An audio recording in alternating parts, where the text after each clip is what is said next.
Oy, sino yan? Sino yan? Oy! Ayan. Ay, stop. Pananakit sa ilang tauhan umano sa sinalakay na Pogo Hub sa Porac, Pampanga na huling compound. Hindi na napasok ng pulisya dahil sa pagbawi ng hukom ng search warrant. Bangkang pangisda na sunog sa gitna ng dagat sa Cebu. 6 na mga sakay nito patay. Magpipinsang bata sa Bulacan, tinamaan ng kidlat habang naliligo sa ulan. Sa Cavite, mahigit 7 bilyong pisong halaga ng iba't ibang iligal na droga, kabilang ang nasabat sa Alitagtag, Batangas, winasak. Ang double dose na kilig sa isang kasalan sa pagdalo mismo ni Kapuso Drama King Dennis Trillo at Kapuso star Sian Lim. May seryosong pagbabahagi sa mga pinagdaanan niya matapos ang kanyang nakaraang relasyon. It's just so hard. For 11, 12 years, that was an open book. Live mula sa GMA Network Center, 20 taon nang nakatutok. 24 oras. Magandang gabi po, Luzon, Visayas at Mindanao.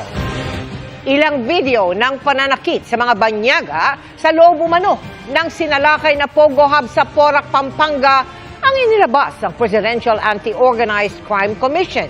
Bago yan, sinabi ng PAOK na may nasawi ng isa sa mga hinahanap nilang biktima umano ng torture. Pero kanina, may isang nasagip ang mga nagbabantay sa compound na isang lalaking sugatan at nakaposas pa sa frame ng kama. Nakatutok si Salima Refran. Oy, sino yan? Sino yan? Oy! Ayan. Ay, stop. Nagulat ang mga nagbabantay na PNP Special Action Force sa labas ng sinalakay na iligal umanong Pogo Hub sa Porac, Pampanga, Huwebes sa madaling araw. Isang lalaking may bitbit ng bed frame ng isang double deck ang nagpapasaklolo sa kanila. Ay, nakaposas yan? Sir, nakaposas, sir. Nakaposas ang lalaki sa mismong bed frame. May black eye sa kaliwang mata at may malalaking pasa sa braso at likod. Sari-sari rin ang mga gasgas at sugat niya sa katawan.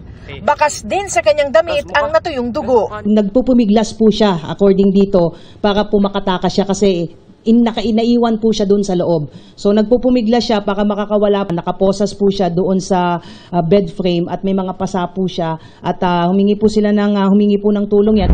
Ayon sa CIDG, isa siyang Chinese national na isang kidnap victim at biktima rin ng torture. Kahapon, 7 Pinay na biktima ng illegal detention at isang babaeng Chinese na kidnap victim rin ang nasagip. Nakababahala rin ang mga nakuhang video ng PAOK na kuha umano sa loob ng Lucky South 99 compound. Isang dayuhan ng paulit-ulit na hinampas ng bakal na retractable baton sa ulo at katawan.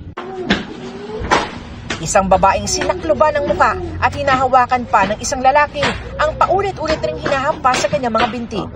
Nangangamba ang mga otoridad na baka meron pang ibang mga biktima sa loob ng compound. Yung mga boss, dala-dala yung mga susi, pinagkakandado nila yung mga rooms, yung mga kwarto, yung mga building. So yung iba na naiwan sa loob, naiwan talaga at hindi sila makalabas. At ang kinatatakot namin baka meron pang ibang nasa loob na gustong lumabas. Hindi pa napapasok ng PNP ang compound ng Lucky South 99 dahil binawi ng hukom ng Malolos RTC Branch 14 ang kanilang search warrant. Hindi pa malinaw ang dahilan, pero mag-a-apply daw ng panibagong search warrant ang PNP CIDG. Hindi pa po napasok in the absence of the search warrant po. The PAOK made sure na magiging legal po yung pagpasok po nila sa establishment because of what happened recently nga may nakatakas na naman na tortured. Obviously ma'am, tortured ito kasi ang dami niyang pasa sa buong katawan, sugatan po siya, duguan po siya, makita nyo, ang dami po niyang pasa sa katawan. So that led us to again decide to apply for another warrant. Iniimbestigahan na rin ang umano'y koneksyon ng Lucky South 99 sa Zunyo One Technology, ang sinalakay na umano'y scam hub sa Bamban, Tarlac noong Marso.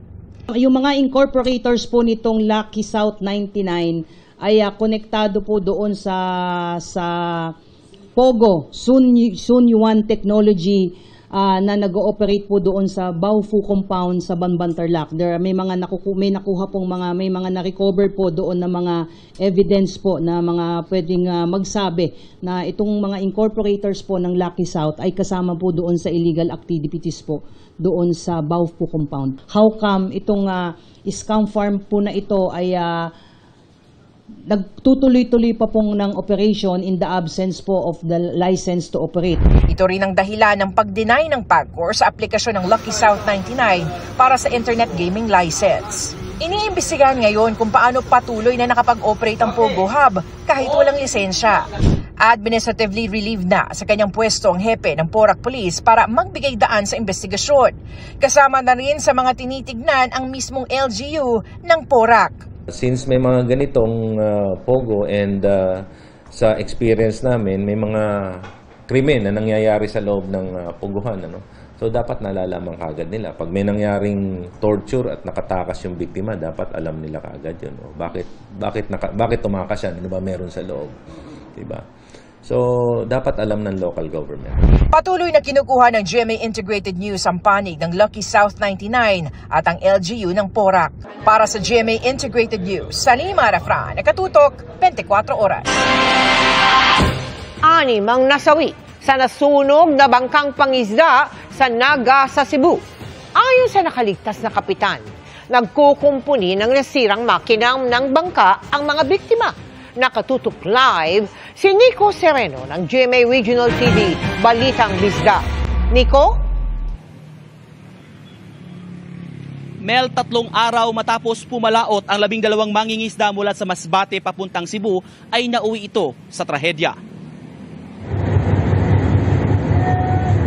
Nasusunog pa ang bangkang pangisda na ito sa gitna ng dagat na sakop ng Naga, Cebu nang mapadaan ang isang cargo vessel pasado alas 8 kagabi. Ang mga tripulante ng nasabing cargo vessel ang unang sumaklolo sa mga sakay ng fishing bangka at nag-abiso ng insidente sa Philippine Coast Guard. Agad namang rumisponde ang mga tauhan ng PCG para apulahin ang apoy. Agad ding hinanap ang 12 sakay ng bangka. Nailigtas ang 6 sa kanila, kabilang ang kapitan. 2 naman ang natagpuang walang buhay matapos magtamo ng matinding paso sa katawan. Pero nahinto ang paghahanap para sa 4 na iba pa dahil sa laki at lakas ng alon kagabi. Kaninang umaga na natagpuang walang buhay ang 4. Sa inisyal na investigasyon ng Naga Coast Guard Substation, galing sa Hilutungan Island sa Masbate ang fishing bangka. Nagsimula itong pumalaot nitong June 2. Pero sa panayam ng Coast Guard sa mga nakaligtas, sinabi ng mga itong 2 makina ng kanilang fishing bangka ang pumalya at hindi na umandar. Naggamit sila ng single engine lang. Then mo to pagagabi nag-repair pag kuno sila nag-continue repair hangtod na hitabo lang tong inatong murag na kuno ni explode ang iyang giingon sa may makina daw. Then mo to nag-cause sa sunog sa bangka. Kwento pa ng kapitan ng fishing bangka, ang mga nasawing kasamahan nila ang siyang nagkumpuni sa nasirang mga makina. Iginiit din niyang crudo at LPG ang dala nila at wala silang dalang blasting materials. Wag kay bawa kung basa ka na kuan sir, makina sir, yung kuan yung kahit wild sir ba? Naglargo sa buto. Sa ngayon, isa na lang sa mga nakaligtas ang nasa critical na kondisyon dahil sa tindi ng tinamong mga paso. Pagsuod na ko ito, nangutana ko niya kung okay ra siya sa iyang kuan, ingon man siya okay ra siya, pero maglisod jud siya tabi kay tungod sa iyang nangapasok sa iyang lawas. Asa man yung mga paso? Paso jud iyang lawas tanan. Nangapanit. Nabali iyang tiil. Nasa mabuting kalagayan naman ang 5 iba pang survivor. Inaantay na rin ang pamilya ng mga nasawi mula sa Masbate. Patuloy pang inaalam ng PCG ang sanhi ng pagsabog at kung sino ang dapat managot sa insidente. Sinusuri rin kung rehistrado ang nasunog na fishing bangka.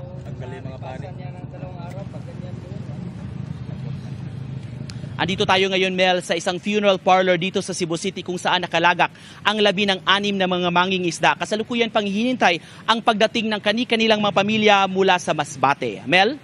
Maraming salamat sa iyo, Nico Sereno ng GMA Regional TV, Balitang Bisda. Hiniling ng kampo ni Mayor Alice Go sa Office of the Ombudsman na i-lift o alisin ang suspensyon niya bilang alkalde ng Bamban, Tarlac. Lumabas naman umano sa executive session ng Senado kahapon na tumibay raw ang kaugnayan ni Mayor Go sa ni-raid na Pogo Hub sa kanyang bayan. Nakatutok si Mav Gonzalez. Hindi lang si Bamban Mayor Alice Go, kundi marami pang maiimpluwensyang tao ang sangkot umano sa Pogo Complex na ni-raid sa Bamban, Tarlac, base sa executive session ng Senado kahapon. Sabi ni Senador Win Gatchalian, lumalawak ang galamay ng mga Pogo sa Pilipinas. Kinilabutan ako no, dahil nga na-confirm ng ating mga intelligence agency yung kinakatakutan natin na lumalalim na yung ugat nitong Pogo. Malalim, ibig sabihin yung kanilang impluensya umaabot na sa mga politiko, umaabot na sa mga enforcement agencies tulad ng Kapulisan, Bureau of Immigration.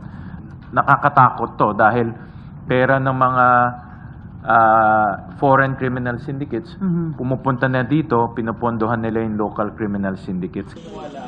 Mas tumibay rin daw sa executive session ang link ni Mayor Go sa ni-raid na Pogo. Lumalabas na mayroong konkretong ebidensya na may link siya sa mga criminal syndicates na nag-organize nitong Pogo sa Bamban. Mayroon ding mga information na siya mismo gumagalaw para magkaroon ng connection sa iba't ibang mga ahensya. Again, hindi ko na madidetalye, pero base sa briefing namin kahapon sa executive session, siya mismo may active participation.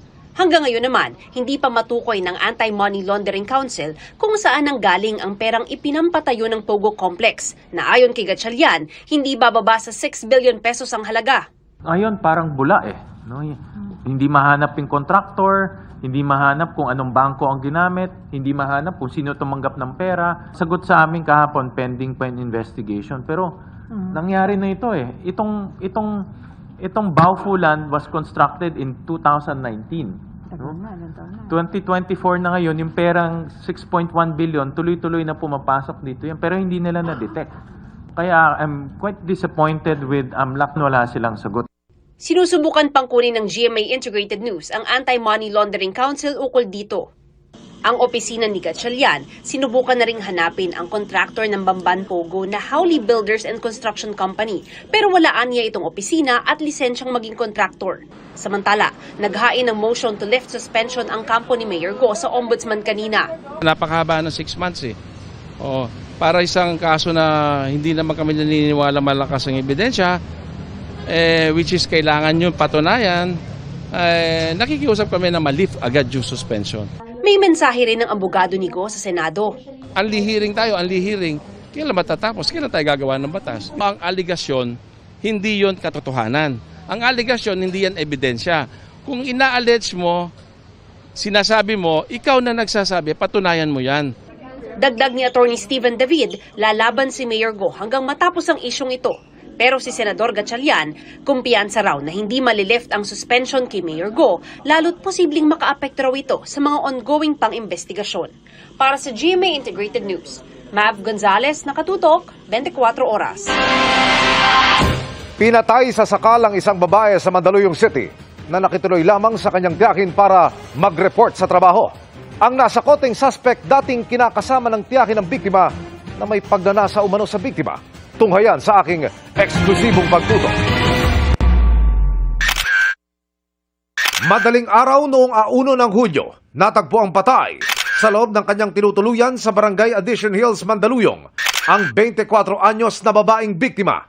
Sa investigasyon ng pulisya, pinatay sa sakalang biktima gamit ang kumot na iniwang pang nakapalupot sa ulo at mukha nito.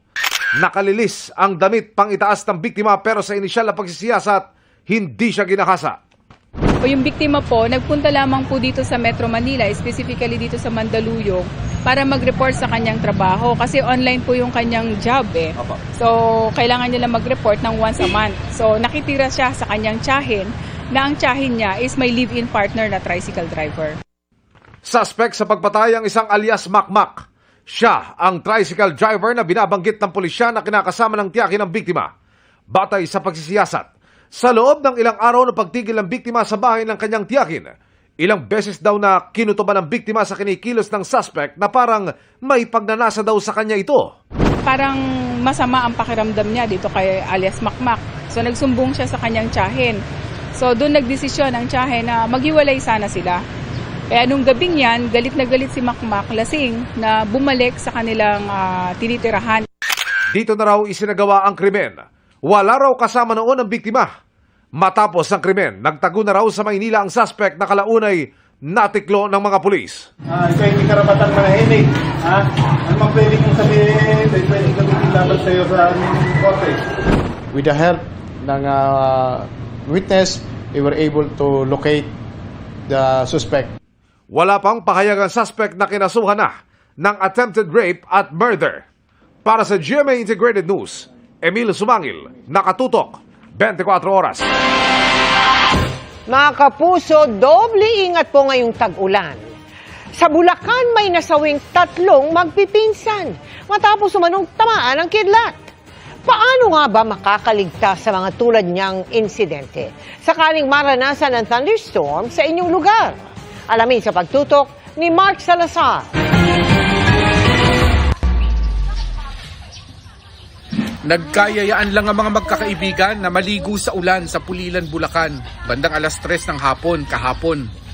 Pero sa isang idlap, sa tama ng kidlat, nalagas ang buhay ng 3 batang magpipinsan. Habang nagbobola po kami, tapos po nung kinuha ko po yung bola dito sa may likod po ng yung poste po. Yung pagkuha ko po bigla po kumidlat na malakas. Tapos yung paglingon ko po, sila na pumali yung mga pinsa ko, tapos umuusok po. Hindi nakaligtas sa kidlat sina Rexter Enriquez, 16 years old, April De La Cruz, 11 years old, at Roxanne Enriquez, 12 years old. Pinasok po dito sa bahay, pinunasan ko po, tumawag po yung mga kapatid ko po ng ambulansya, ng rescue. Dinala po namin sa ospital. Inipilit po nilang i-survive po yung 3 bata. Wala na po talaga. Ayon sa Pag-asa, panahon talaga ngayon ng thunderstorms na may kasamang kidlat. At kapag kumikidlat, delikado sa matataas na lugar, tubigan at mga kapatagan, gaya ng Pulilan, Bulacan. Ang nangyari sa mga biktima ay posibleng ground current o gapang ng kidlat na tumama malapit sa kanila. Yung tinatawag natin ground current kung saan kunyari nga po naliligo sa ulan, syempre po basa yung ating ground. So kapag nag-strike ang lightning doon, talagang malaki ang tsansang maaapektuhan or maaabot po ng current yung mga naliligo doon sa ulan. Napakadelikado raw ng nakalakihan nating paliligo sa ulan. Habang nasa labas ka, hindi ka safe. As long as nasa labas ka po, hindi ka talaga totally safe. Ang safe na pinaka-safe niyan is, yun nga, ang lagi nating advice, pumasok tayo sa bahay, pumasok sa sturdy buildings. Kung inabutan ka na talaga sa labas ng thunderstorm, huwag kang sisilong sa malalaking puno. Iwasan nyo yung mga peak na lugar, yung mga matataas na lugar, kasi sila yung mas prone na tamaan ng lightning. So, avoid din yung mga tall trees, yung mga matataas na puno, na sumilong tayo kasi minsan, we have this parang misconception na kapag sumilong tayo, baka hindi tayo tamaan. Ang pwede mong gawin, humanap ka ng patches of small trees. Instead, huwag ka rang hihiga. May mga ganitong lightning sensor na kapareho ng ginagamit sa mga airport sa kanilang lightning alert advisories. Pwede raw sigurong i-install ito ng mga local government, lalo na kung lightning hazard ang kanilang lugar. Kung meron silang budget, kung meron nga ma-hire na meteorologist for DRR purposes, why not? Mas maganda po yung ganun. Para mas localized, mas tailor-fit yung mga warnings nila sa lugar nila. Pinakamainam pa rin daw ay magmanman. Dahil kilala naman natin ang ulap na mukhang magdadala ng malakas na ulan at kidlat. Kung tanaw mo na sa malayo, marami ka pang oras maghanda. Para sa GMA Integrated News, Mark Salazar, nakatutok 24 oras. Kumpara noong Marso, nadagdagan ang mga Pilipinong walang trabaho nitong Abril ayon sa Philippine Statistics Authority. Mas malaki naman ang itinaas ng mga underemployed o yung mga naghahanap ng dagdag na oras ng trabaho para may dagdag kita. Nakatutok si Bernadette Reyes. Umabot sa 2.04 million ang bilang ng mga manggagawang walang trabaho noong Abril, mas mataas kumpara sa 2 million noong Marso base sa pinakahuling survey ng PSA. Naitala sa 4% ang unemployment rate noong Abril na bahagyang mas mataas sa 3.9% noong Marso.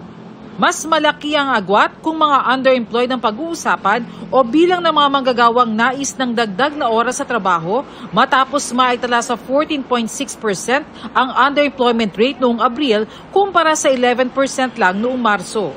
Katumbas ito ng 7.04 million na underemployed. Pag marami kang workers, dahil let's say may demand, like retail trade, kasi bumalik, hindi lahat na-absorb. But you have workers, but they are not all working the 40 hours. Kabilang si Marilu Bisano sa mga naghahanap ng dagdag na mapagkakakitaan, lalo't nag-aaral pa ang kanyang mga anak. Nagrarakit ng maglaba at saka plancha. 50 na ako eh. Kaya mahirap maghanap ng trabaho. Kabilang pa naman ang trabaho ni Marilu sa may pinakamababang sweldo. Base sa survey ng PSA, pumapatak lang sa 403 pesos ang arawang sahod ng mga nabibilang sa elementary occupations gaya ng mga domestic cleaner at helper. Nangunguna naman sa may pinakamalaking kita ang mga manager na nasa 1,400 pesos kada araw. Mula sa pagiging machine operator noon, sinikap ni Charlene makapagtapos ng pag-aaral sa pag-asang ito ang magiging susi para kumita ng mas malaki. Mas mahirap po yung mag-apply ng walang tinapos. Pag may degree ka, kahit pa paano po, maayos po yung pwede ka po sa office. Para sa GMA Integrated News, Bernadette Reyes, Nakatutok, 24 Oras. Good evening mga kapuso! Hunyo na pero tila love is in the air pa rin sa double dose of kilig na hatid ni Kapuso Drama King Dennis Trillo na nagpasaya at dinumog sa isang kasalang bayan. Sa kabila ng busy schedule, kamusta naman kaya siya as a dad and as a husband? Makichika kay Lars Santiago. Pinapangakong pakamamahalin. Naging extra special ang palitan ng I do ng 98 couples na ito sa kasalang bayan sa Bacoor City. Double dose of kilig dahil hinarana pa sila ni Kapuso Drama King Dennis Trillo. Ang ilan sa mga bride, tila di na napigilan ang kilig kay Dennis na dinumog para makipag-selfie. Ramdam mo yung pagmamahalan nila doon sa atmosphere ng lugar, sa buong gymnasium. Congratulations sa lahat ng mga 98 na kinasal kanina. Natutuwa si Dennis na tumugma sa araw na wala siyang taping ng Pulang Araw, ang kasalan. Dahil ayaw daw talaga niyang mamiss ang mga ganitong special moments. Sa ngayon, balik na muli sa taping si Dennis at tiyak daw may mga bago na naman siyang matututuhan sa pinakamalaking family drama sa Philippine TV ngayong taon. Maraming natutunan everyday, lalo na sa pagsasalita ng Japanese, sa pag-ungkat ng history at every taping may mga nadi-discover kami ng mga bagong kwento at masayang experience. Ibang hamon raw ang ibinibigay kay Dennis ng klase ng kanyang role sa Pulang Araw dahil dark ang kanyang karakter. Pero puring-puri rin ng Kapuso Drama King ang mga co-stars niyang sina Alden Richards, Barbie Forteza, David Licauco at Sanya Lopez. Mas Barbie at David, lagi ako nilang ginugulat sa mga pinapakita nila. Lalo na ngayon dito, ibang-iba na naman yung gagawin nila. Si Alden naman, first time sa mga trabaho sa teleserye at matagal ko na rin inaantay yung chance na to. And Bill Sanya naman, nakatrabaho ko na siya dati. Pero ayun, nakita ko yung improvement niya rin. Bukod sa Pulang Araw, may pelikula rin sila ng asawang si Jenilyn Mercado, ang Everything About My Wife. Mula ang original na pelikula sa Argentina. At ngayon, sina Dennis at Jenilyn kasama si Sam Milby ang gumagawa ng Filipino version. Pero kahit gaano ka-busy si Dennis sa trabaho, lagi siyang nagbubuhos ng malaking oras sa kanyang role sa tunay na buhay bilang isang asawa at ama, lalo pa nga ngayong nalalapit na ang Father's Day.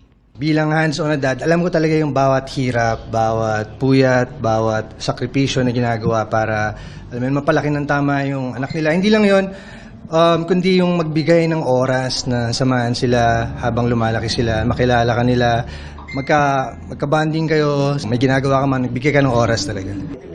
Laura Santiago, updated sa Showbiz Happening. Susunod!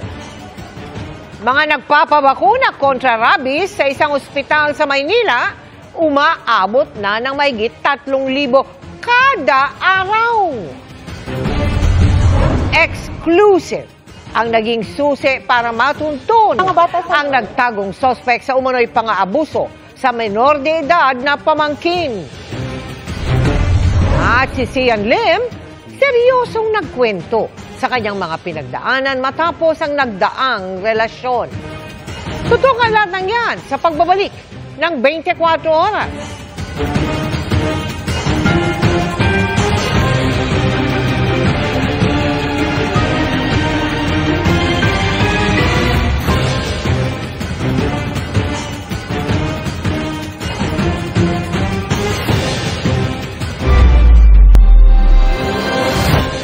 Dahil sa isang graduation post ng kanyang mga anak, nalambat ng mga otoridad sa akla ng suspect sa pang-aabuso sa menor de edad niyang pamangkin sa Quezon. Ang pagtugi sa suspect ng isang dekadang nagtago sa pagtutok ni John Consulta. Exclusive. Dahil sa ipinost na litrato ng graduation ng kanyang dalawang anak sa Aklan, natunto ng mga tracker teams ng Calabar Zone Police ang kinaroroonan ng isa sa mga most wanted ng Region 4A. Pagdating sa bahay na ito sa Aklan, agad inaresto ng mga police PRO 4A ang 39 anyos na suspect na 10 taong nagtago. Ayon sa pulisya, sangkot sa umano'y pang-abuso sa kanyang menor de edad na pamangkin ang suspect noong 2014 sa Pagbilao, Quezon. Pinuntahan ng mga tracker teams natin itong suspect na ito. Pinuntahan nila dito sa New Washington na Aklan at napag-alaman natin na itong suspect na ito is naging barangay tanod. Siya pa yung head ng Peace in Order Council dun sa barangay na yon. Dinala na sa Pagbilao, Quezon ang suspect para harapin ang kaso. Yung 10 years na nagtago itong suspect na ito, of course nagbago na yung mukha niya. So nahirapan yung mga operatiba natin. Sinisiga pa namin makunan siya ng pahayag. Para sa GMA Integrated News, John Consulta, nakatutok 24 oras. Nasa kalahati pa lang ng taon pero umabot na sa mahigit 100 ang namatay dahil sa rabies. Ang sabi ng Health Department, sapat ang supply ng bakuna. Pero ang problema ng San Lazaro Hospital, tila naiipon sa kanila ang mga gustong magpaturok ng anti-rabies. Nakatutok si Maki Pulido. Hanggat may pila, magbabakuna raw sa San Lazaro Hospital sa Manila. Kahit pa mula sa dating 1,000 pasyente kada araw, umaabot na ito ngayon sa higit 3,000. Hindi raw kailangang umabot sa ganito ang dami ng kanilang pasyente dahil dapat may animal bite centers ang mga lokal na pamahalaan. Pero napansin daw nilang mababa ang supply ng bakuna sa mga LGU, kaya dito naiipon ang maraming pasyente. May trained na doctor at saka nurse sa mga bite centers sa LGU na dapat makakapag-cater sa ating mga animal bite patients. Pero kahit may trained na doctors or nurses, kung walang bakunang mabibigay sa mga pasyente, napipilitan silang pumunta dito. Si Melanie iniluwas pa ang apo sa Manila mula Quezon dahil doon meron lang daw nito sa private hospital kaya mahal.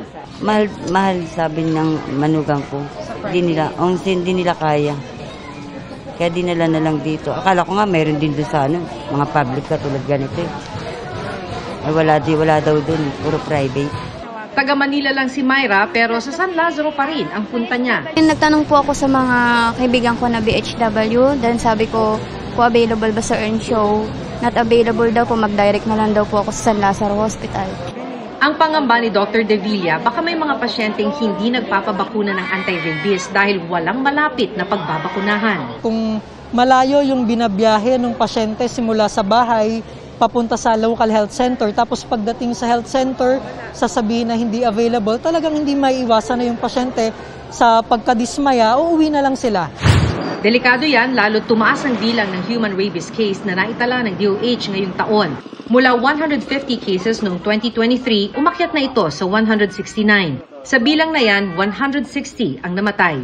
Ayon sa mga eksperto, kung makagat ng aso o makalmot ng pusa, hugasang mabuti ang sugat at agad na magpakonsulta sa doktor sa loob ng 24 oras. Sabi ng Manila LGU, sapat ang kanilang supply ng anti-rabies vaccine. Kailangan lang magpunta sa 6 na health center na naitalagang Animal Bite Center. Kung mapupunta sila sa ibang regular na health centers, doon talagang walang anti-rabies vaccines doon for humans. Sabi rin ng Department of Health, walang problema sa supply ng bakuna sa national level. Posibleng meron tayong distribution problem ng bakuna. Kasi at national level, wala tayong scarcity, meaning nationwide. Kinukuha pa namin ang pahayag ng DILG, League of Municipalities of the Philippines at Union of Local Authorities of the Philippines tungkol sa supply ng mga ibang LGU ng anti-rabies vaccine. Dahil sa kagat ng aso o pusa nagmumula ang rabies, sinusuportahan ng DOH ang panawagan ng Department of Agriculture ng dagdag na 110 million pesos sa budget para makapagbakuna ng 22 million na aso't pusa. A shorter solution is to provide the budget to the Department of Agriculture as they have requested. Tapos sila na yung bibili ng bakuna at national level na ipamimigay sa ating mga local governments. Para sa GMA Integrated News, Maki Pulido nakatuto, 24 oras. Matapos ang pag-agos ng lahar, problema ngayon ng mga residente malapit sa Bulkang Kanlaon ang ligtas na mapagkukunan ng inuming tubig. Ayon po sa PHIVOLCS, tuloy-tuloy pa rin ang pagbuga ng usok ng bulkan kaya patuloy ang paalalang maging handa sakaling itaas ang Alert Level 3. Ang pinakahuling sitwasyon doon sa pagtutok live ni Eileen Pedreso ng GMA Regional TV 1 Western Visayas. Eileen. Vicky, ilang mga LGU sa Negros Occidental ang humihingi sa ngayon ng karagdagang tulong. Ito'y matapos maapektuhan ng pagputok ng Mount Canlaon. Pero natuwa bala sa suludo. Nagkulay asul ang bukal sa sitio Gintugdan sa Barangay Araal sa La Carlota City, Negros Occidental. Sa kuhang ito, bandang alas 10 ng umaga kahapon. Ang dahilan, nahaluan ng sulfur o asupre ang tubig matapos pumutok ang Mount Canlaon noong Lunes. Ang mga taga-barangay Kabagnaan sa bayan ng La Castillana pumipila na para kumuha ng tubig sa Kaduhada Spring. Nangangamba na kasi silang kumuha ng tubig sa ilog malapit sa Mount Canlaon dahil sa pagdaloy ng lahar. Nisuna namon nga osyo sa babaw ng bulkan nga ginakuha namon source namong tubig di ginaya. Kitungod kinag-irap ang bulkan, gin-stop ni sir. Sa Barangay Biak na Bato na pinaka-apektado ng lahar, problema rin ang tubig. Kaya gumagawa na ng paraan ang barangay na makakita ng ibang pwedeng mapagkukunan ito. Hindi lang anay mag-inom sang ginakwaan namon nga masami nga ginaimnan sang pumuluyo. Tungod nga why kami kaya balo kung safe ina nga tubig sa subong. Nagpapatuloy naman ang paglilinis ng mga residente sa iniwan ng lahar flow sa naturang barangay sa tulong ng mga heavy equipment na ipinadala ng gobyerno. Abiso ng mga otoridad sa mga residente, kapag napahawak sa lahar, agad na maghugas gamit ang tubig. Mahigpit ring tinutukan ng PHIVOLCS ang mga aktibidad ng bulkan. Medyo heightened pagyapon ng aton nga activity. Ang plume nga ginabugan niya, it reaches up to 1,500 meters gyapon. Posible naman muling magkaroon ng lahar flow ayon sa PHIVOLCS kung magpapatuloy ang mga pag-ulan sa lugar. Pinag-usapan ng iba't ibang ahensya ng gobyerno at mga apektadong LGU ang mga hakbang na gagawin sakaling itaas sa Alert Level 3 ang Mount Canlaon. Ipinasiguro naman ni Negros Occidental Governor Eugenio C. Lacson ang tulong, lalo na sa mga apektadong residente ng probinsya. When you say level 3, may massive force evacuation. No? They cannot also predict if it will have a second eruption. Umabot naman sa 880 mga residente ang apektado ng pagputok ng bulkan sa Canlaon City, Negros Oriental, ang nahatiran ng tulong ng GMA Kapuso Foundation ngayong araw.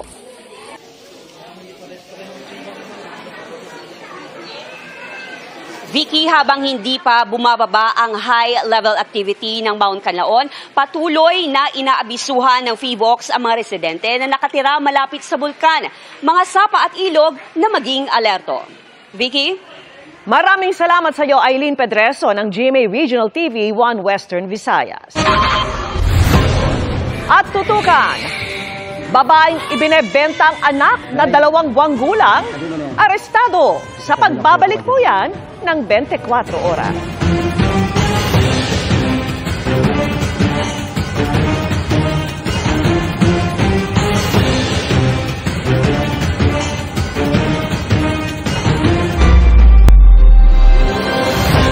Sa pagpapatuloy ng operasyon para linisin ang mga hambalang sa kalsada, aabot sa 80 ang natikitan o di kaya nahatak na sasakyan dahil sa iligal na pagparada sa ilang kalsada sa Maynila.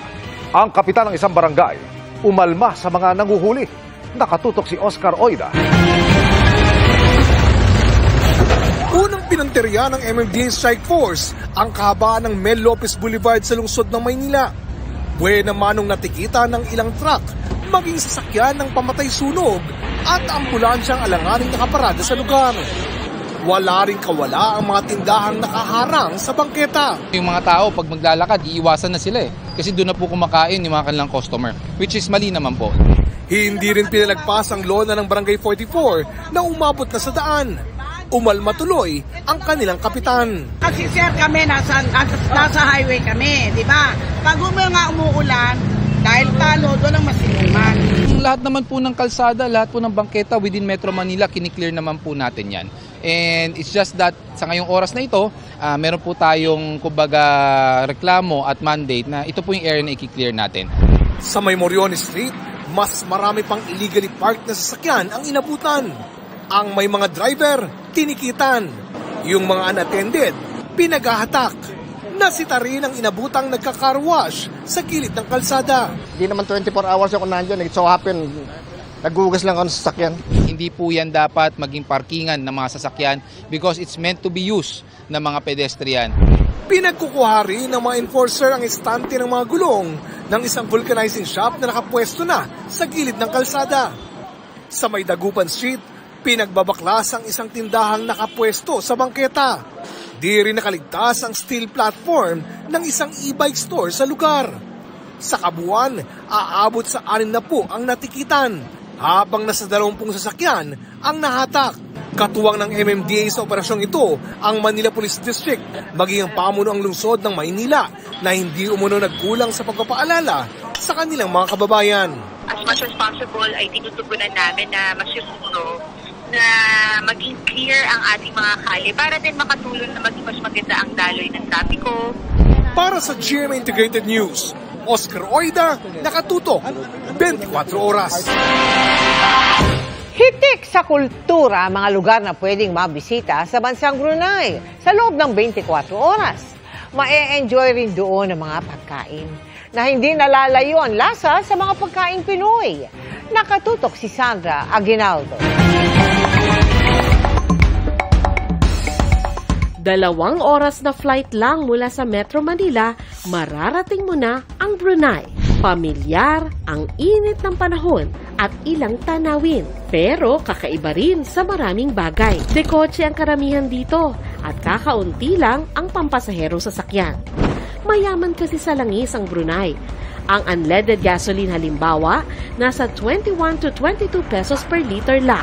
Kaya di problemado sa pagpapagas ang guide naming si Daisy na isang Pinoy. Kung saan kami makapunta ng family ko, medyo nakakatipid po. Medyo mas mahal po ang tubig kaysa sa cost ng 1 liter ng gasolina. Isa na siya ngayon sa wala pang kalahating milyong populasyon ng Brunei. Nakapag-asawa siya ng lokal dito.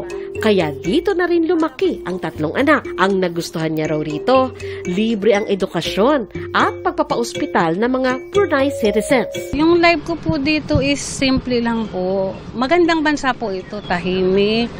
At saka yung aming deportuan na si Sultan ay napakabait po. Sinamahan kami ni Daisy sa Istana Palace, ang official residence ng sultan. Hindi ito napapasok ng turista, pero nagkaroon kami ng pagkakataong masilip ang loob. Pinuntahan din namin ang Omar Ali Saifuddin Mosque na ipinatayo ng ama ni Sultan Bolkiah. Isa ito sa national icon ng Brunei. Pinuntahan din namin ang Jamia Sir Hassan Al Bolkiah Mosque, ang pinakamalaki sa Brunei. Sa syudad, makakakita ka pa rin ng tradisyonal na komunidad gaya nitong Kampong Ayer. Natutuwa ako sa bahagi na ito ng Bandar Seri Begawan dito sa Brunei dahil yung nakikita nyo na community sa likod ko, kapareho ng community na nakikita natin sa ilang probinsya sa Mindanao. Pero itong city na to, modern din sila, no? At pinagsama dito yung modern tsaka traditional. Hindi rin nalalayo ang mga pagkain ng Brunei sa atin. Pero lahat ng paninda rito, halal o inihanda alinsunod sa Islamic law. Narito tayo sa traditional market nila. Ito daw yung food market na pang-umaga at meron din silang food market na pang-gabi. So kung gusto nyo masubukan yung mga traditional na pagkain nila o no kaya yung mga street food nila, dito kayo pupunta. Ayan, chuchup, pisang, cheese. Pero kaya ko na-interest sa kanya, banana siya, saging. Tapos, merong condensed milk. Yes. Tsaka keso. Yun natin.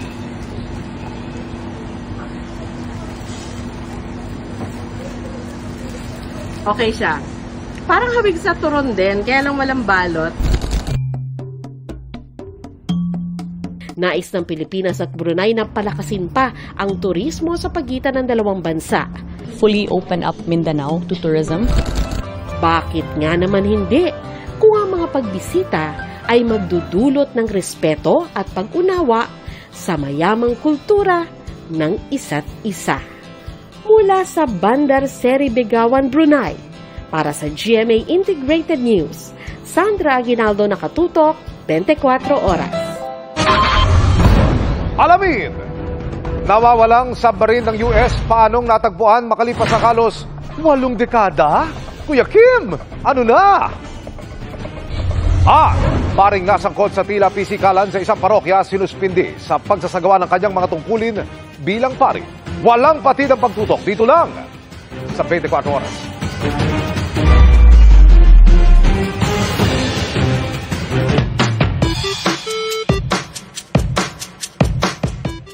Magandang gabi mga kapuso. Ako po ang inyong Kuya Kim na magbibigay sa inyo ng trivia sa likod ng mga trending na balita. Sa karagatan ng Pangasinan, may umahong sikreto. Makalipas kasi 80 taon, na-discover sa puso nito ang nawawalang submarine ng US na ginamit, lumubog at pinaghanap mula pa noong World War II.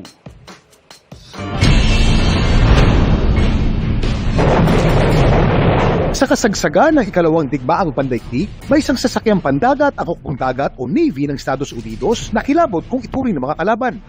Ang USS Harder. Isa siya sa pinaka-decorated at pinaka-famous na submarine dahil sa sobrang napalubog niya. More than 15 Japanese vessels, 5 destroyers. Pero sa ika-6 at panghulisanan nitong War Patrol noong August 1944, nalagyan siya ng depth charges ng isang Japanese escort ship. Tinamaan ng USS Harder. January 2, 1945, piniresume siya na lost.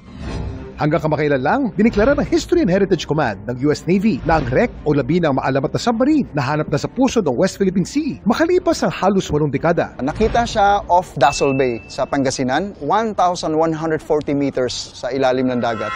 Ang wreck ng USS Harder na-locate gamit ang mga nakolektang datos sa sinagawang ekspedisyon ng grupong Lost 52 Project sa Pangasinan nitong nakaraang taon. Nag-reach out sila sa National Museum, nakipag-collaborate naman tayo sa kanila, nagkaroon ng survey using AUV, Automated Underwater Vehicle, tsaka ROVs or Remote Operated Vehicles. Noong December 3, 2023, nakita siya.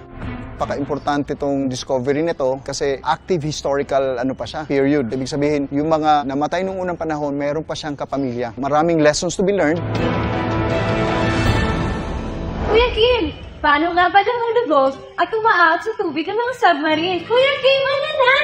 Ang submarine ay isang sasakyang pandagat na maaaring maglakbay sa ilalim ng tubig. Nagagawa nilang lumubog at umahon sa tubig sa tulong ng kanilang ballast tanks. Pinuno ito ng tubig para bumigat at tumubog at nilalagyan naman ng hangin para ito'y gumaang at umahon. Hindi naman nauubusan ng hangin ng mga pasahero nito dahil meron tong system para gumawa ng oxygen mula sa tubig at magtanggal ng carbon dioxide mula sa hangin. Iba-iba na ngayon ang laki at itsura ng mga submarine na ginagamit sa iba't ibang misyon gaya ng pandepensa, pananaliksik at pag-aaral ng karagatan. Pero may ideya ba kayo kung kailan na-imbento ang sasakyang pandagat na to? Noon pa man, marami nang nagtangkang magdisenyo at bumuo ng isang sasakyang pandagat na maaring sisiri ng karagatan. Pero ang pinakaunang operational submarine ay nabuo noon pang 1620. Likha ng Dutchman na si Cornelis Drebbel, meron tong oar o sagwan. At gumamit din si Drebbel ng quicksilver barometer para masukat ang lalim na naaabot ng submarine. Samantala, para malaman ang trivia sa likod ng viral na balita, i-tweet o i-comment lang, #Kuya Kim, ano na? Laging tandaan, kimportante ang mayalam. Ako po si Kuya Kim at sagot ko kayo 24 oras. Ngayong buwan o bago magsona ng Pangulo, inaasahang mailalabas na ang executive order para sa mas mababang taripa sa imported na bigas. Pero ang pangamba ng ilang grupo, baka ilan lang ang makinabang dyan. Nakatutok si Tina Panganiban Perez. Bago pa lumabas ang executive order para sa mas mababang taripa para sa imported na bigas, pinulong na ng Kamara ang ilang ahensya ng pamahalaan, pati na mga importer at retailer, kung paano ito maipararamdam sa mga consumer. Kapag binabaraw sa 15% ang kasalukuyang 35% na taripa sa imported na bigas, malaki raw ang matatapya sa presyo sa mga palengke at supermarket. As far as PSA has reported out, it's going to be less by 5 to 6 pesos per kilo. Ganito rin ang sabi ng retailers group na nakausap ng GMA Integrated News. Sa nakikita po namin computation, nasa mga 5 to 6 pesos po. Siguro, baka umabot din ng 7. Depende po kasi yan doon sa magiging presyo po sa world market. Pero babala ng ilang grupo, oras na mangyari ito, baka mga importer at trader lang ang makinabang. Imbes daw kasi na pababain ang presyo, dumami lang daw ang imported at tumaas pa ang presyo ng bigas. Baka po mamaya hindi bumili ng mahal ang mga millers dahil meron pong mababang imported. So ang effect po niyan, baka hindi magtanim ang magsasaka. Yung pag-import, hindi naman ibabaha kasi there's a regular flow of imports. Yung pumapasok na bigas ay sapat lang talaga. Hindi naman ibabaha. Yung ma-adjust lang yung taripa.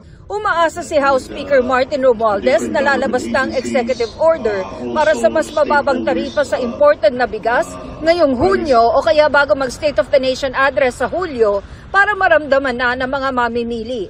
Pero pakiusap ng mga retailer, sana hayaan silang maubos muna ang kanilang stock na nabili nila noong mahal pa ang palay at mataas pa ang taripa. May mga hawak po sila sa mataas po na puunan. Kaya po ang nakikita po namin dyan is mabigyan ng leeway naman po yung mga may mga hawak po na stocks, at least makabenta po sila. We're asking them to also to adjust na binili nila na medyo mataas yung imported rice na mag-adjust na rin din sila. Na kamitin din natin that they're willing to absorb some losses. Di naman kaya maging problema ang hoarding?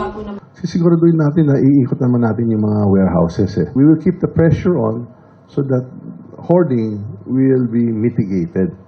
Diba? Para hindi maiimbak yung supplies. All warehouses are mandatorily required to submit their stock inventory I think every 3 months. So mas madali na nga po yung monitoring po dito. Bilang na po yung mga araw ng mga hoarders.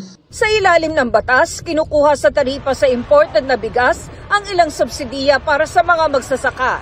Kaya kapag binawasan yan, hindi ba kukulangin ang pondo para sa subsidiya? The event, worst case, hindi naman po siguro.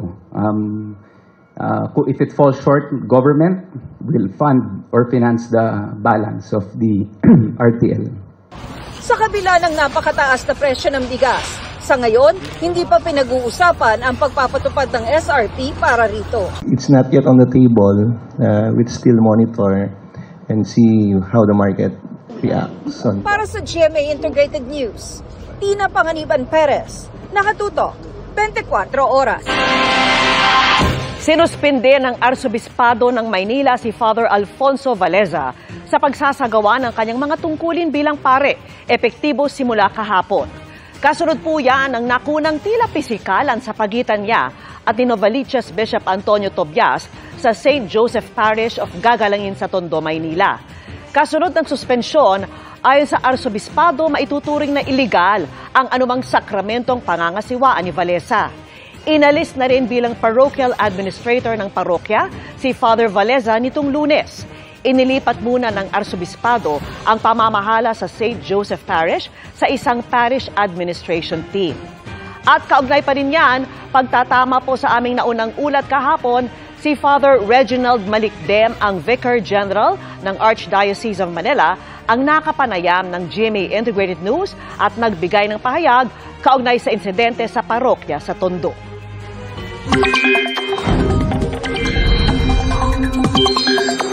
Mga kapuso, walang bagyo o sama ng panahon pero magpapatuloy ang mga pagulan bukas sa malaking bahagi ng bansa. Dahil yan sa southwest monsoon o hanging habagat na nakakaapekto ngayon sa kanlurang bahagi ng Luzon at Visayas. Base sa datos ng Metro Weather, umaga pa lamang may tsansa na ng ulan sa Mimaropa, Western Visayas, Zamboanga Peninsula at Sulu Archipelago.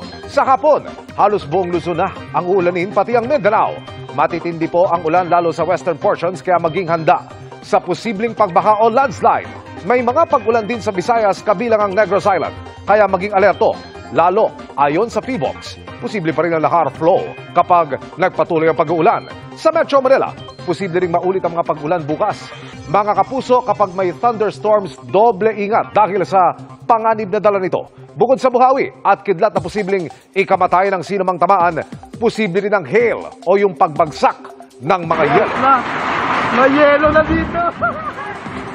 Ganyan ang nangyari sa Capiz sa kasagsagan ng malakas na ulan at hangin. Kwento ng mga residente, tumagal lang halos 2 minuto ang pag-ulan ng yelo. Sa gitna ng nakaambang tigil pasada ng ilang grupo kontra PUV modernization, ang pagsisimula sa susunod na linggo ng panghuhuli ng mga jeepney na hindi pa consolidated na jeepney. Ang sabi ng LTFRB, isasapinal na ang guidelines para rito, sabay tiyak na hindi apektado ang pampublikong transportasyon. Nakatutok si Joseph Moro.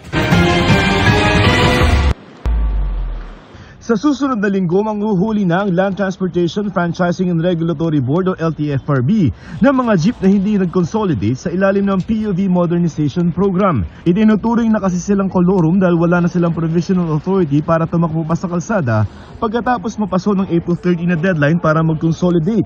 Ang hulihan halos kasabay ng ikinasan 3 araw ng tigil pasada ng Grupo Manibela kontra sa ilang bahagi ng PUV Modernization Program mula sa Lunes hanggang sa June 12, araw ng Kalayaan. We have to be very firm with this. Manghuhuli po kami ng kolorum. Yung mga nagwewelga po sa kalye, ang sasabihin ko sa kanila, magkita-kita tayo sa kalye. Pero siguraduhin yung may prangkisa kayo. Ayon sa LTFRB, may sapat na bilang ng mga nag-consolidate na jeep sa Metro Manila at hindi raw maapektuhan ang pampublikong transportasyon. Sa datos ng LTFRB NCR, 61% ang nag-consolidate na mga jeep sa buong Metro Manila mula sa halos 50,000 na mga units. 81% naman ang consolidated sa buong bansa. May sapat naman hong supply ng mga pampublikong sasakyan para sa ating mga pasahero. Sabihin kahit ulihin na yung mga 13 na Apa. Dagdag pa ng Department of Transportation o DOTR, hindi raw sila sumang-ayon sa suhestyon ng ilang kongresista na bigyan pa ng 1 taon ang mga hindi nag-consolidate para magparehistro pa rin at makapasada pa rin. There was no agreement. Just to clarify, wala pong agreement na sila ay bibigyan ng 1 year. When we talk about consolidation, tapos na po yun. There is no extension. That is what the President has said. Sa ngayon ay hindi makapanghuli ang MMDA at LTO ng mga kolorum ng mga jeep dahil wala pang guidelines na inilalabas ang LTFRB at DOTR. We will set the guidelines next week kung paano po yung panghuhuli namin ng kolorum. Para naman sa mga grupo ng mga consolidated na mga jeep, panahon na para tuloy-tuloy na ipatupad ng gobyerno ang programa na 7 beses nang na-extend. Kung di sila nag-consolidate, parang kaagaw na, kumbaga parang sila yung nakakabawa sa kita namin. Unfair naman yun. Ang grupong pisto na may maraming miyembro na hindi nag-consolidate, mamamasada pa rin kahit may banta ang LTFRB na manghuli. Hanggat hindi po inaamyendahan yung provision sa ilalim ng Republic Act 4136, ay mananatili po yung batas. Magrarally rin daw sila sa Malacanang bukas para tutulan ang gagawing panghuhuli at hihiling sa Pangulo na payagan pa rin ang mga makakapag-upgrade ng unit na makapasada. Ang grupong Manibela naman sinabing walang mahuhuli sa kanilang hanay dahil nakatigil pasada sila. Nanindigan ng grupo sa panawagan na payagan pa rin sila magparehistro para hindi mahirapan ang kapwa mga driver at mga commuter. Para sa GMA Integrated News, Joseph Morong, nakatutok 24 oras. Dahil sa mala true to life at effective na portrayal, marami nang naiinis sa kontrabidang si Calvin ng hit action-packed series na Black Rider. Minsan pa nga raw, nakurot si John Lucas dahil sa nadalang fan ng serye. Makichika kay Lars Santiago. Ang tinaguriang Palangga Massacre. Madugong kasalan ng taon. Tigil ang kasal! At kabi-kabilang pagpapahirap kay Elias Guerrero o Black Rider at kanyang mahal sa buhay. Lahat ng yan, kinasangkutan ng walang awa at nakakapanggigil na si Calvin na ginagampanan ni John Lucas.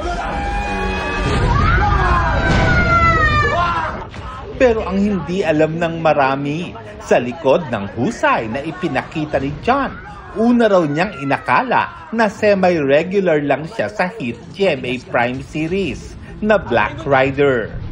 Nung binasa ko na po yung script, doon ko na po na-realize na parang malaki pala itong magiging role ni Calvin dito sa buhay ni Elias Guerrero.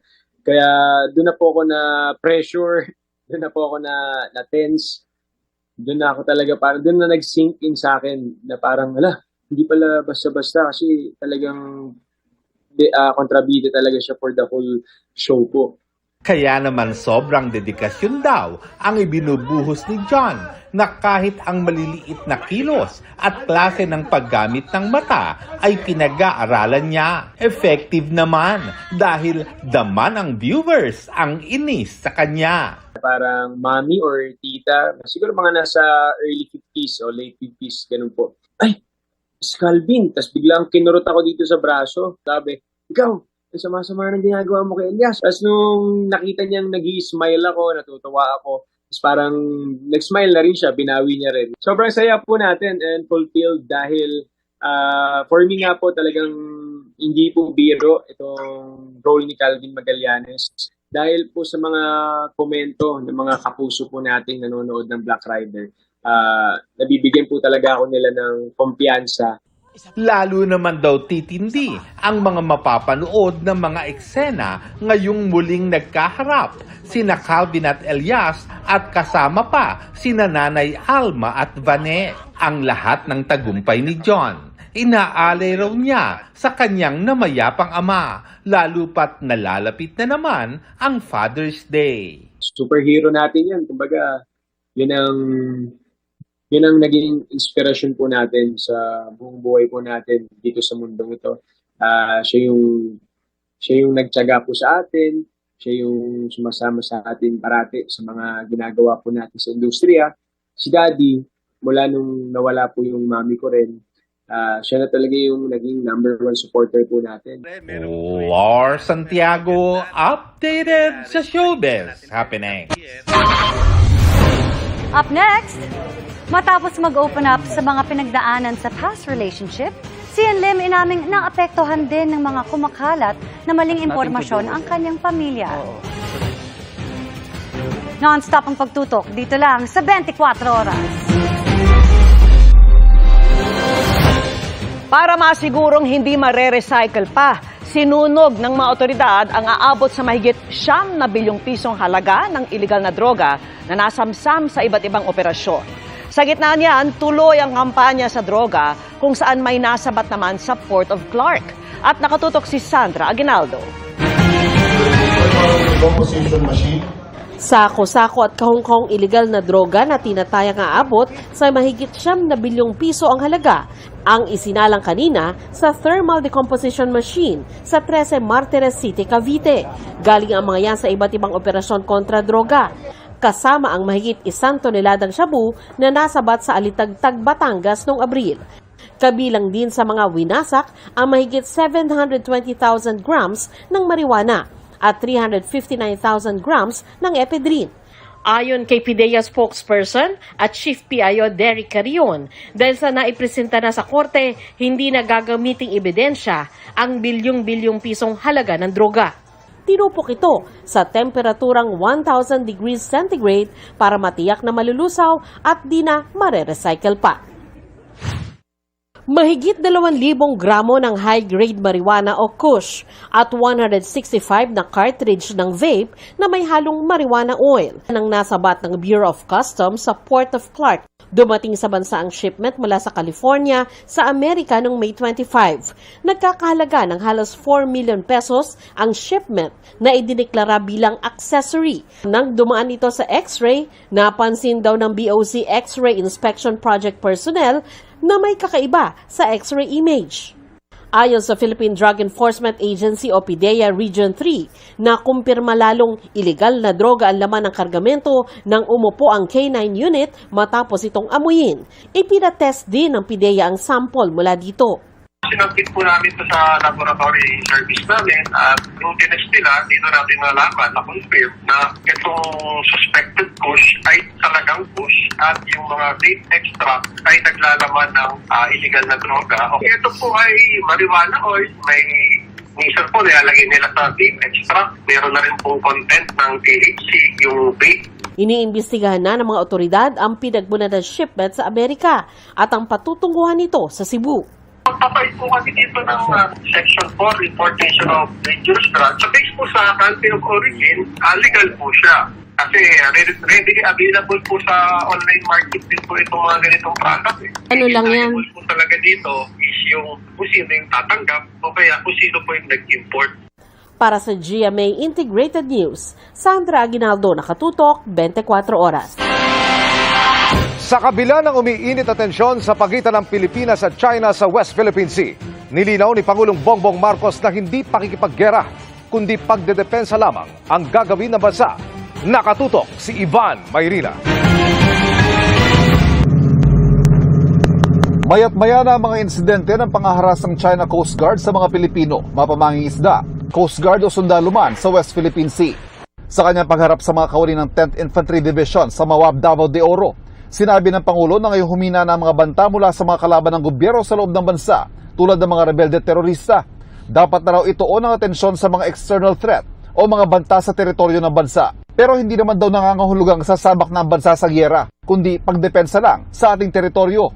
Pangako ng Pangulo, bibigyan ng sandatahang lakas ng mga kagamitan at pagsasanay para matiyak na sapat ang kanilang kakayahang gampanan ang tungkuling humarap sa mga bagong banta sa ating seguridad. Sa survey na isinagawa ng Octa Research nitong Marso, lumalabas na 76% o 3 sa bawat 4 na Pilipino nakikitang China bilang pinakamalaking banta sa Pilipinas. Mas mataas yan kumpara sa 59% na resulta ng survey noong Oktubre ng 2022. Kamakailan inagawa ng supply ng pagkain na ibinagsak para sana sa mga sundalo nagbabantay sa nakasadsad na BRP Sierra Madre sa Ayungin Shoal. Ipinrotesta ng ating Department of Foreign Affairs ang insidenteng ito. Balak ding patuloy na makipag-usap sa China. Certainly, it was an illegal action. Did we protest that officially? Yeah, I think we protest every action.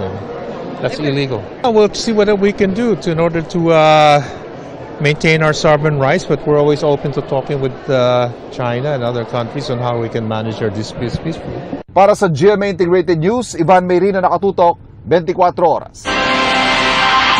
Bumuo na ng technical working group ang pulisya at iba pang opisina ng gobyerno para tugunan ng talamak na baby for sale online.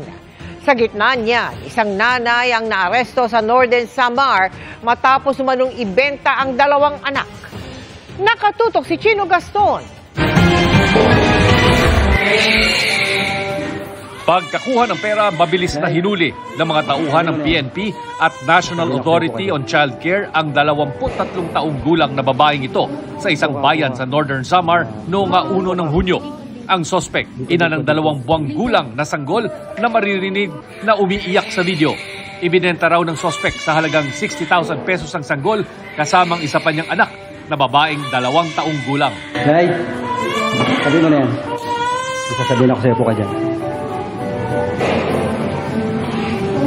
Puka.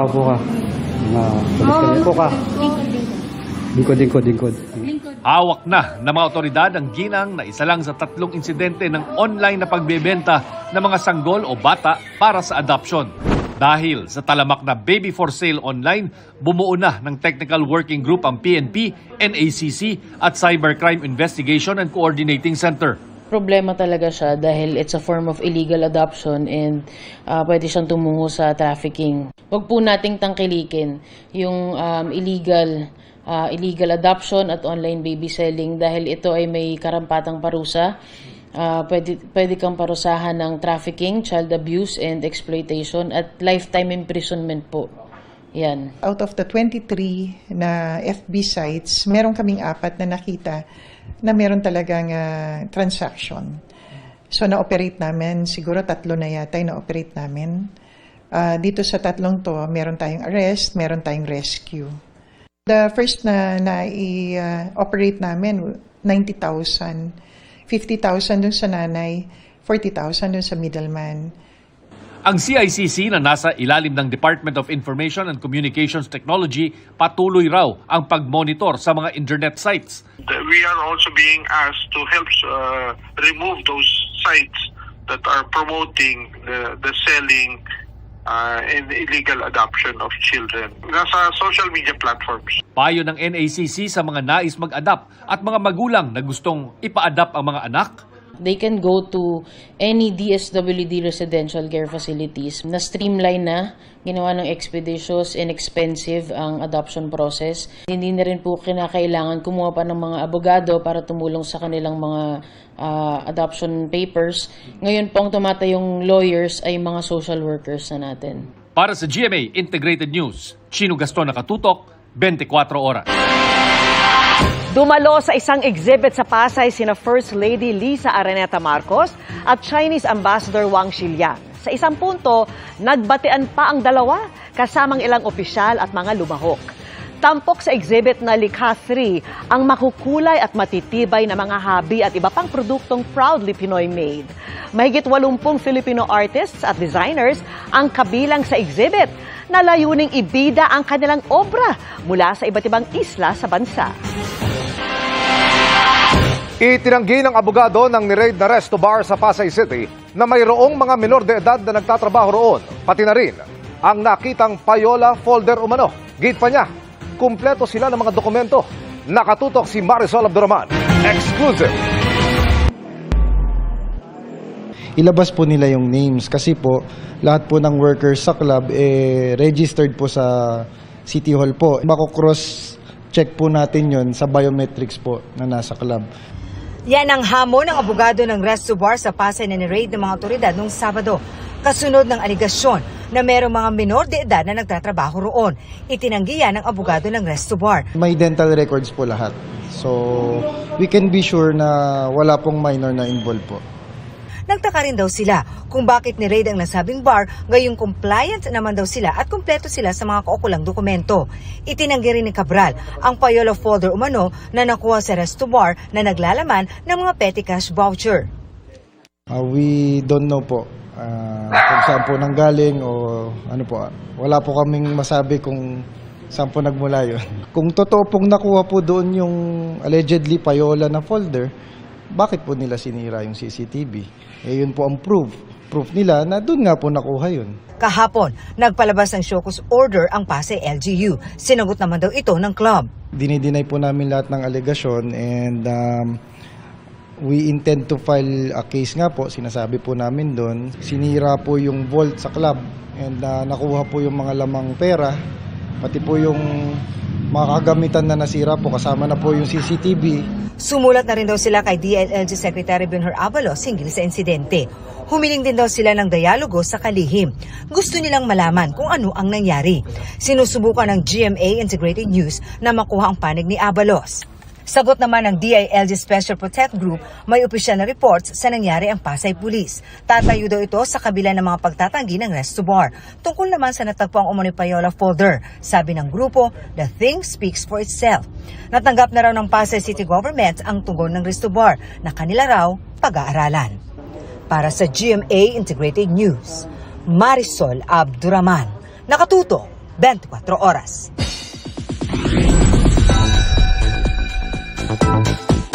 Sing intense ng kanilang upcoming film na Playtime ang mga naging sagot ni Zian Lim at Sunny Lopez sa kanilang pag-upo sa hot seat ng GMA Integrated News. At dito, seryosong nagbahagi si Sian ng kanyang mga pinagdaanan matapos ang nagdaan niyang relasyon. Makichika kay Nelson Canlas. Kung kinakiligan ng mga viewers ang mga karakter na ginampanan ni Sian Lim sa mga ginawa niyang Kapuso series tulad ng False Positive, Hearts on Ice at Love Die Repeat, maninibago raw ang mga manonood sa bagong role ng Kapuso actor sa thriller movie ng GMA Pictures at Diva Films na Playtime. Gaganap si Sian bilang isang captor ng 3 babae na pinaghandaan niya raw sa loob ng 2 buwan. I buffed up for it. But with the small amount of time that I had, well, malaki naman din talaga akong tao. Masarap lang maglaro doon sa remaining time that we have. Kasama ni Sian sa pelikula sina Colleen Garcia at Faye Lorenzo.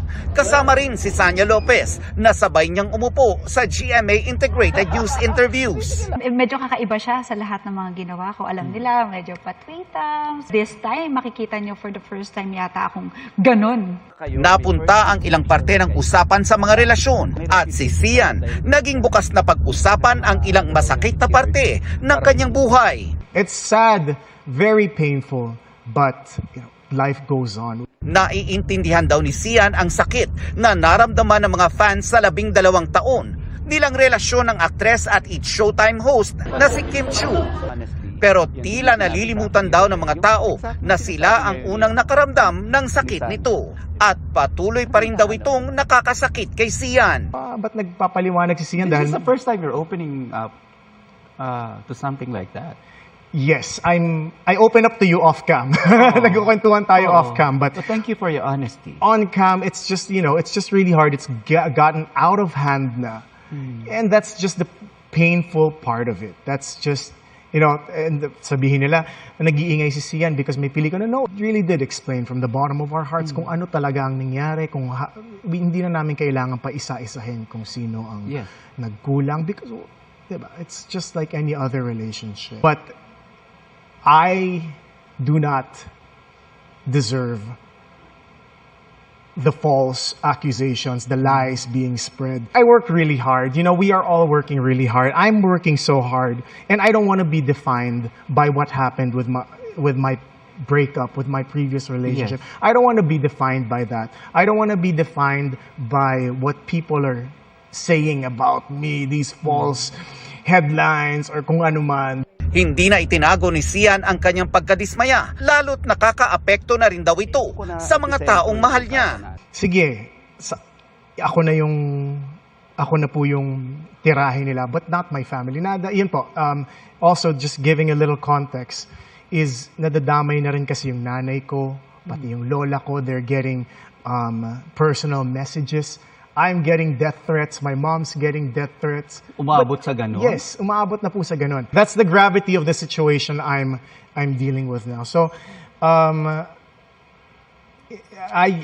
family does not deserve that. All that made up lies. So ayoko nang mandamay pa ng iba, Para kay Sian, mas pinipili niya raw na maging masaya ang kanyang puso.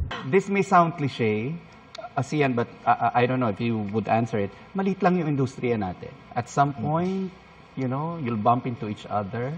Baka mag-promo kayo sa Showtime. Kasi we ended in good terms. Wala naman talaga siyang...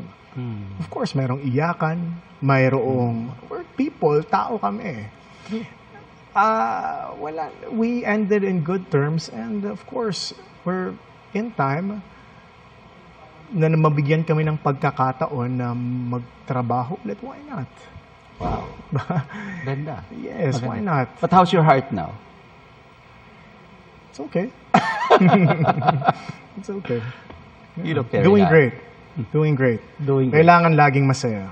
Sa ngayon, ang gusto raw ni Sian, And I really would like to keep my, of course I'm saying this with all respect, I would like to keep my personal life, especially sa love, private, because it's just so hard. For 11, 12 years, that was an open book. bukas abangan naman ang kabuuan ng panayam ng GMA Integrated News kay Sanya Lopez na nagsalita na rin tungkol sa kanyang love life. Nelson Canlas, updated sa Showbiz Happening. At yan ang mga balita ngayong Huwebes. Ako po si Mel Tiangco. Ako naman po si Vicky Morales para sa mas malaking misyon. Para sa mas malawak na paglilingkod sa bayan, ako po si Emil Sumangil. Mula sa GMA Integrated News, ang News Authority ng Pilipino. Nakatuto kami 24 oras.